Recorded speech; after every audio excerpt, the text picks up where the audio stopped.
Welcome to Meet the HR Show with me, Laura Nell. And today we're doing things very different. We're moving through various careers, and today we talk to a talent acquisition specialist. Her name is Patricia Mutua, and let's allow her to introduce herself. Hi. Hi.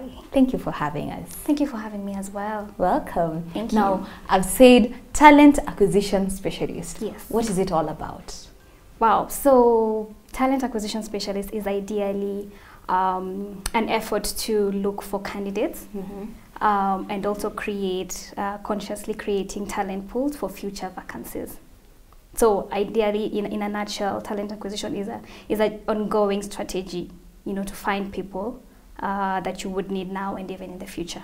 Okay, now there's a HR, there's a recruiter, there's a talent acquisition specialist. Yes. What's the difference? HR encompasses the whole aspect of people management and just creating a company culture and how these employees will work together to achieve the organization's mission.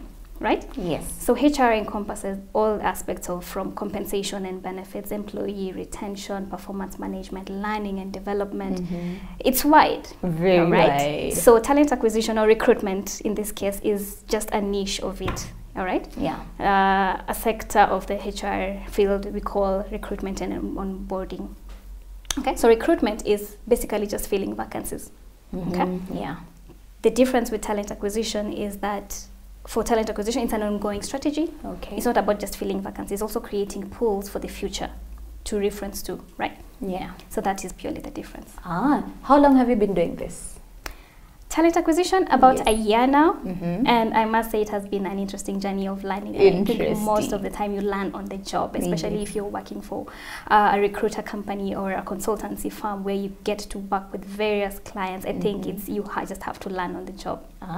Before entering talent acquisition specialist, what were you doing before then? At Fuzu, so that's where I'm currently working, I was a content specialist who would ideally create proper job descriptions and put up positions on the Fuzu platform that our users and job seekers can get access to. Yes. So it was just a matter of quality control of the nature of jobs that go out.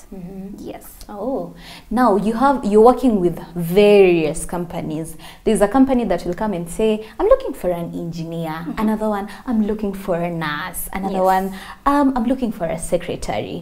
You as a talent specialist, talent acquisition specialist, how do you know this one is a good nurse, this one is a good doctor, this one is a good engineer? How are you able to do all those? Wow, good question, because ideally you pick up the skills as you go. Okay. Yeah. So in school you're not taught how to source in every industry, right?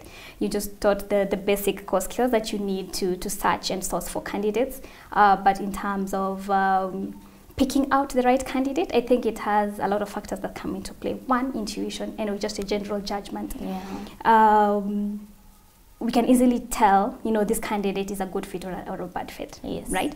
So in that sense, there's that aspect of judgment, and then there's the aspect of we need also to constantly upskill ourselves to learn the market trends and what's new in that industry space, right? Yes. So it's purely learning on the job as you go, and also using intuition to make the right decision. You've talked about upskilling. Upskilling, do you get it from work, or you as an individual, you need to have that push that I need to know what's happening in the trends? A little bit of both. I'm happy because at Fuzu we have a learning culture. We have a learning session with individual teams every week. All right. Yes. So every week, each teams come together, huddle up, and discuss a particular topic of interest. Okay. Yes. And that, of course, we need an area to develop in. Okay. So there are usually learning sessions at Fuzu, and then more so you also need your general curiosity to just reach out to different sites and different online learning platforms. To register to a course that would ideally benefit your work. A lot has been said about talent acquisition associate. People think that they're just people who sit behind the table and use the computer. How do you access different individuals who are looking for jobs? Good question. Yes. So we have passive talent, and then now there's the active talent. Those active talent are the candidates who are constantly seeking for opportunities. Yeah. Okay. The passive talent then are those who are comfortable at their jobs. They're not looking. All right. So that's when we come in and headhunt you. We look for you and we find you. So ideally, those are the channels or avenues of sourcing. So one, we either look through candidates who have applied in the candidate pool, the application pool. And then if the application pool is not strong enough or good enough, then now we go out and manually headhunt for you. Okay. Yeah. Hey there, for manually headhunt. That's very, very important and very beautiful. At times, since it's online, you feed information to a system. There's the one that they generate a CV for you, and there's one you've written for yourself. Which one should one go for? A little bit of both. If you have the knowledge and the know-how of how to create your own CV, then well and good, you know. And besides, there are a lot of materials out here. You can easily create your own CV. However, if you need an expert to do this for you, you know, Fuzu has that service as well to create a CV for you. And in addition to that, if you feel like you are stuck in your career and you do not know which career direction to take, we have a career coach and career coaches for that matter who can speak to you in regards to the direction you want to take or how you can go about your career journey. Yeah. You did content before moving to talent acquisition specialist. What pushed the move from there till here? Growth. I mean, we are constantly learning, we're constantly stretching ourselves. Yes. Okay. So when the opportunity arose for me to take on talent acquisition, I went for it, and I knew it's capacity building for me. It will grow me even in general HR, because you can't be a HR if you do not know how to recruit. True. So I thought, let me put myself in this place and learn more about recruitment in its intricacy, because it's deep. It's beyond the filling of vacancies. As I told you, it's more than recruitment. Ah, it's more than recruitment. Did you study for this? Yes, I actually have a background in psychology. Psychology. Yes. And where are you? Talent. Okay, that's a journey. No. So I also did another course on human resource management. So doubling up with psychology, I think it gives me a better perspective of understanding people and just picking out the characteristics and personalities, because all those come to play when you're looking for candidates. Yes. Yes. Okay. As a talent acquisition specialist, all sorts of jobs come to your face and you're like, this one looks like a good opportunity. Have you ever looked at an opportunity and you're like, here, I need to be the one to manually headhunt and say, please apply for this job? Yes. Of course, once you gather some experience in the industry of talent and recruitment, of course, you will be sought after by other employers. So I think what drives me is my motivation to grow myself and build myself at a particular company, and also the fact that I have associated myself with the company's mission to prepare people and organizations for success. Yes. That is something that when you relate to, then you have the zeal and the determination to keep on working for this company, regardless of how much you're being sought after by other employers. Yes. Yes. Lots of people, they're like, once I finish my career goals, I'll move to the next one. After how long should someone move to the next job? It's not cast on stone. There's no right or wrong answer. I think it depends with the person's goals, you know. For instance, you've given yourself a timeline. You want to be in this company for 2 years or for 3 years or for 5 years, right? Depending on how much you are learning and how much you are growing in this particular company. So usually people feel the need to transition to another company when they feel they are stuck, or their career has felt like it's on a plateau, right? That's when you feel the need to transition to another place to experience, for exposure, for new challenges, because where you're at, you have mastered everything and you feel like you're at the canopy, right? True. So I think that's the point where you need to evaluate and say, okay, this is the point. I have learned A, B, C, D, and now it's time for me to move, you know, for greater challenges and greater exposure. There's an individual who has looked for a job, they've looked for a job, and at what point should they actually look for a talent acquisition specialist? Okay. interesting enough, I've seen many candidates reach out to me on LinkedIn, you know, trying to connect with all recruiters possible, just trying to make themselves known, like, hey, I am so and so, I'm looking for an opportunity in this particular field. So it's good to reach out to recruiters because they are constantly looking for talent and looking for people to fill vacancies in. So it's important to network. You know, there are a lot of social networking platforms, and in this case, in terms of career, plenty of platforms. So my advice would be, you know, reach out to these recruiters. Yeah. It may seem like it's a bother, but at the back of our minds, even for us recruiters, we're like, okay, now I have a more pool of candidates to reach out to. Yeah. The more we connect, the more I have a large audience to share opportunities with. Yes. Yeah. When that person reaches out to you, you'll go maybe have a look at what their profile says. Exactly. And most of the time you're like, YOLO, you only live once, and post whatever you want on your feed. Does that have an impact to me getting a job? It does. Of course, it depends with the content you put out there that may build or tarnish your personal brand as a person. So it's important to regulate, you know, your personal media platforms from your serious business, career-related platform, right? Yes. Same when it comes to building your profile on a career platform. Okay. So don't take a selfie, you know, take a professional photo, you know, that captures who you are professionally. Yeah. Yes. At what time should I start branding myself?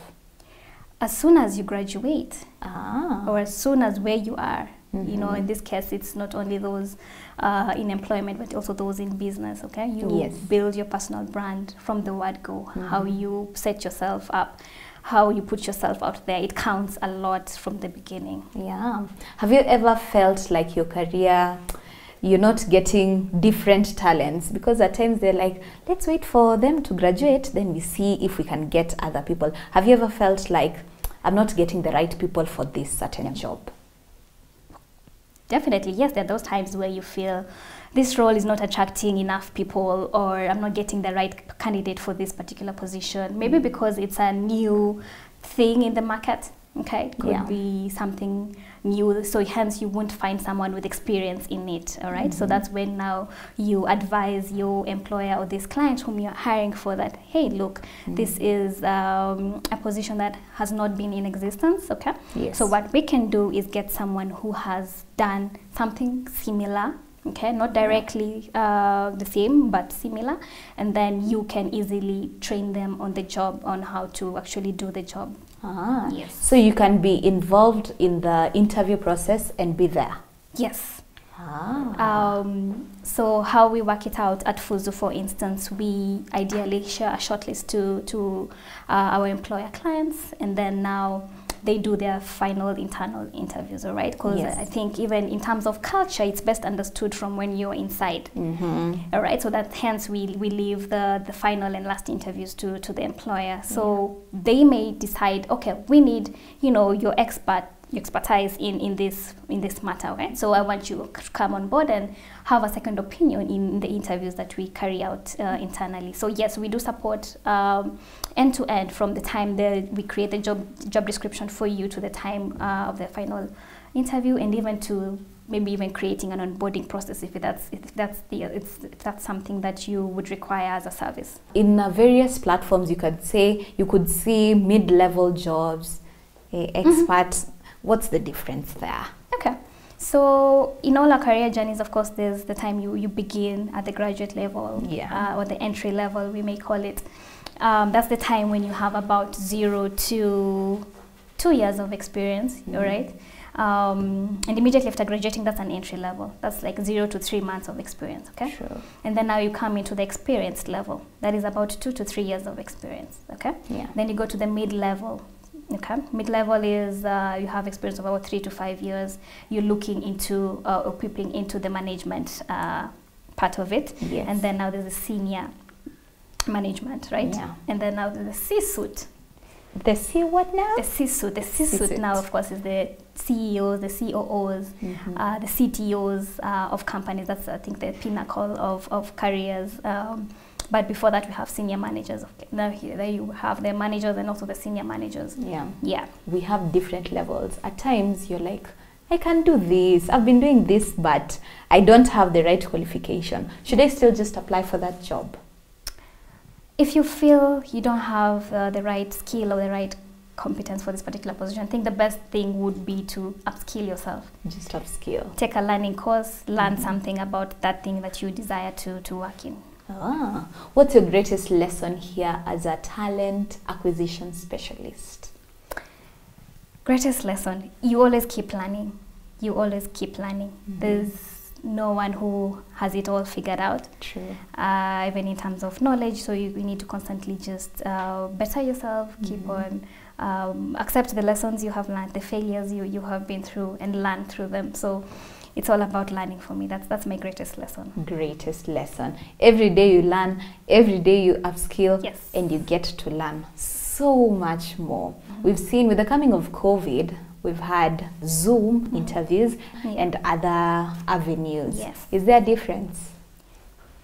Pretty much, yes. So pre-COVID, of course, we would appreciate having one-on-one or face-to-face interviews with the candidates so that we can be the judge of the overall look, how they conduct themselves, how they respond, you know, the non-verbals, you can easily tell when you're on face-to-face with someone.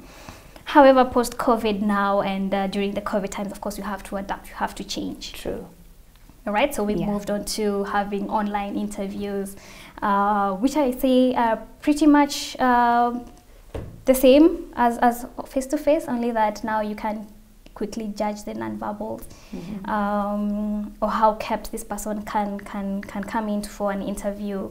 There are those small things that you can't really regulate in an online interview. Yes. But the other factors still remain. The time you join in on the interview. You cannot be late for an interview. That's true. All right? Yes. Communication. You need, if you're going to be late, you need to communicate. Or if you're not going to make it, you need to communicate. So aspects, we can still capture some aspects regarding this candidate. Yes. Even virtually. How do you ensure that, I hope I don't judge this person too quick? Okay. Yeah. So what we have is objectives, the success factors, and then now there's a metric to now compare these candidates along the way so that we can keep being objective and not bring my own subjective biases, right? Yes. So that's what we use. We have a scoring criteria for each and every position we are recruiting for. So to prevent, again, biasness, we have several levels of interviews with different interviewers. So hence, if you cannot be good with someone and bad with someone else, there has to be consistency along the metrics. Yeah. So that's how we judge and settle. Yeah. So that there has to be consistency across the recruitment process. So whatever they say from the beginning should match till the end. Exactly. After how long should I reach out to my talent acquisition specialist to ask them how far is the recruitment process going, or should I just relax and wait? Interesting enough. So probably we'd give it, let's say, 2 weeks to a month. You can reach out within that timeline to just check on the progress of your application. Yes. Yes. 2 to 3. So I should just wait. Yes. Even if they say the role is needed immediately. Even if they say the role is needed immediately, because clients have different timelines in terms of their recruitment process. True. You know, and even for more senior roles, the recruitment timeline is long, up 3 to 6 months even. Yes. So it depends with the position. So of course, for the more senior positions, you will have to be patient. Just be patient and wait. Yes.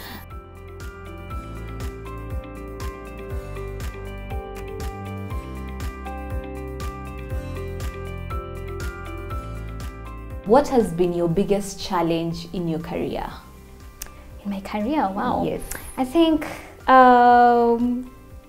would ideally be, you know, getting the right person for different employers, because as I mentioned, if you're not internally at the employer's company or premise, then you do not know the little things like the company's culture. Okay, so it's hard to completely combine these candidates' competence and abilities to the company's culture as well. So that's an intricate piece that is quite a challenge in the talent acquisition world, in recruitment firms and consultancies. Yes, but if you're internally hiring for a company, I think that's something that is quite simple. Oh, so you can be outsourced to hire internally as well as externally. Exactly. Same experience? Same experience. Same experience. Yeah. Okay.